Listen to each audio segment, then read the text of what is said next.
good, YouTube? Hope everybody had a great day. Thanksgiving just passed.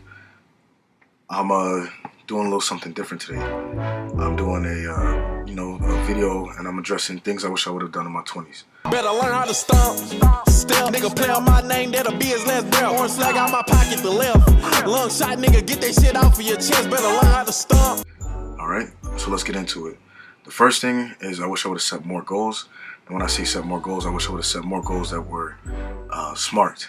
And smart meaning I wish they were specific, measurable, achievable, relevant, and time-bound. So specific, for example, my whole adult life I wanted to get stronger. That's very broad. But really I just wanted a strong bench. Meaning I wanted to get stronger on my bench press. So what I did was, at least this last year, I set up a very specific goal. I wanted to hit 315 on bench. I made it measurable by each month or each week. I added weight knowing that, as I keep gradually going up, I will hit my goal. I made it achievable. A 315-pound bench as a man, at least a man of my size, is very achievable. You have to make it achievable to you and make it fit for you. Relevant is the workouts I did were relevant to my, what I was trying to achieve as far as my workout goals. And time bound. I just gave myself about a year to do it. Now, in certain instances, you'll know how much time you'll need, or you'll just give yourself a time to get to that goal. So say you wanted to save $2,000 in a year, boom, you know what you need to do that. Now, two, and this is gonna be a big one. Yeah, I was in my 20s. I wish I partied less and I would have fun, but with boundaries, and I knew my limits on what to do as far as having fun. I feel like in that time I was using alcohol and partying as an escape. You gotta watch out for vices, man. With life, the vices can come in any shape or form, whether it's gambling, food, women. So it really just depends on what you're susceptible to. For me, I use video games, a little bit of partying, which I cut that out completely.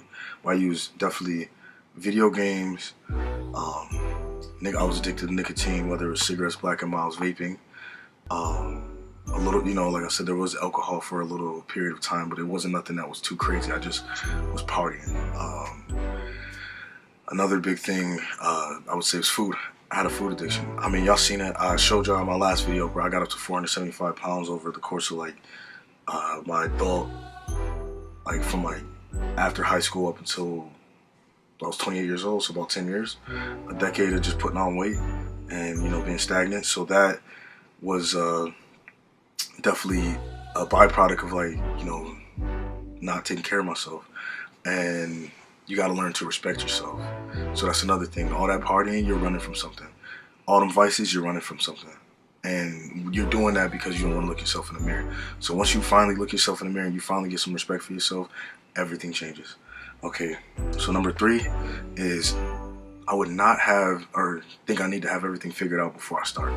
So I would have took more steps and actually got, I would actually got things done.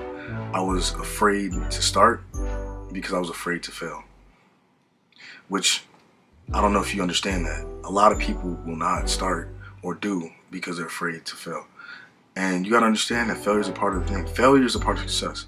As long as you get back up, you can get knocked down 10 times, but you always gotta get up 11. Because on that 11th try, that might be it. It might not be 11 tries, it might be 19, 18, 35. But as long as you keep getting up and you keep trying, you're gonna eventually win. People don't understand that through losing, you learn how to win. And it's not always losing, it's lessons. You learn, okay, when I did that, I got this. I did this. Think of Newton's law. Every reaction has an opposite or equal reaction. So if I do this, this is gonna happen. I did this happened, I didn't like that, let's correct. Let's bring it back on track. It's easy to think about it that way. With life in general, I say this, kids learn the stove is hot.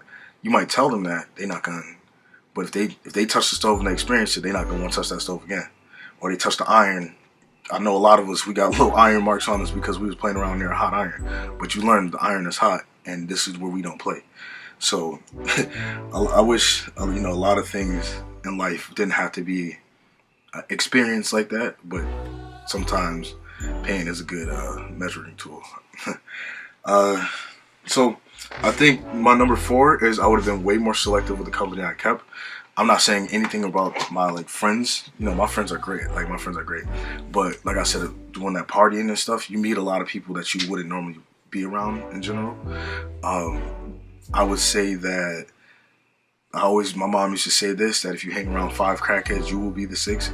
And you might not actually smoke the crack, but you'll let a lot of stuff fly. You'll let a lot of crackhead stuff fly, and you'll be living, like I'm saying, you'll be living kind of crazy. So that is a very serious thing. Be very selective of the company you keep, because that's a lot of energy. You don't know who, you know, because depending on who you're around, you don't know what they just did, and now they're around you. You can be guilty by association, especially if you're younger. You get jammed up or you get in situations because this person is around you. That's not cool. Because at the end of the day, like, you might not be into something, but you don't know what they're on, and that brings heat on you, and you're like, you know, and you don't want anything coming back to you and your family. So you always have to be careful about who comes in your house, who gets in your car. I mean, come on. It's 4 dudes in a car. You don't know, like, say you picked up your homie, he had 2 friends with him. You don't know the friends. They all in your whip now. Y'all get pulled over. Now there's a gun on the floor. Ain't nobody telling, everybody go to jail. Gotta be very careful about the company you keep. And because situations like that, I haven't been in a situation like that, but I know people that's been in a situation like that. You know, I had homies that went and did bids for stuff that wasn't even concerning them, but you know, one band, one sound, ain't nobody telling. So, hey, that's how it goes. Be careful of the company that you keep. So my number 5 is I wish I would have acknowledged more of my trauma. So in seeking therapy in my 20s, I'm doing that now, which I wish, like I said, if I would have did this a lot sooner, I would have realized a lot of different responses, a lot of reasonings behind my actions and things that I did was due to unresolved childhood trauma and just life. You know what I'm saying? Nobody makes it out of life unscathed by trauma. So I don't ever use that as an excuse. That's why I'm going and I'm doing everything to better myself. I mean, y'all see me, like, I've been, for the last, like, year, this has been probably my most consistent time in the gym. I've been consistently in the gym for the last, like, 2 to 3 years. But this last year, ramped it up to 5 days a week, you know what I'm saying? Running 2 times a week. And I'm just trying to get to it, man. Like, I got a goal in my head that I want to hit. Like, I'm going to tell y'all my goal. I want to get to 225 pounds. I want to get to a 32-inch waist. And, yeah, I'm just trying to be brolic. We can get into that on a later date. But yeah, I definitely wish that I would acknowledge more of my just things I went through throughout my life. And now that I'm doing that, I can see that a lot of things that I would have done differently in different situations, it definitely stems from a lot of stuff that happens in your past. But you can't, like I said, you can't dwell on that. You can only better yourself and learn from that. I will say that it's a stigma behind, like, going to therapy or whatever. I think that, shoot, everybody should go. I mean, everybody, especially if you had, like, a rough childhood, or, you know, your parents got split, or you've been in near-death situations, you've seen a lot of people die growing up. I feel like there's a lot of things that you might need to go talk to somebody about. Talking to your friends is cool, and I'm glad from my friends that I was able to talk to. But this is an unbiased opinion. There's an unbiased person, somebody that don't know you from a can of paint. Their job is to help you get better and help you work through things. So I would suggest definitely doing that. And like I said, like, this is something that you take on at your own time, and you will learn to get better. But yeah, I appreciate y'all, coming and listening to what I gotta say. Like, those are the things that I wish I would have done differently in my 20s, and I'm going to break it down. Actually, I'm going to make another video on each individual topic that we talked about will have its own video, because there's, I can expand on it and really break it down and actually give you a little insight more to me. And I got some story times, because like I said, that whole 4 people in the car, gun on the floor thing, like, bro, it get real, bro. It get real, especially I'm 32 years old and I grew up in New York. But yeah, I appreciate everybody rocking with me. Stay tuned for the next few videos, man. We're going to get into it. man. I'm 10 toes Drew, and I stand on business. I appreciate y'all.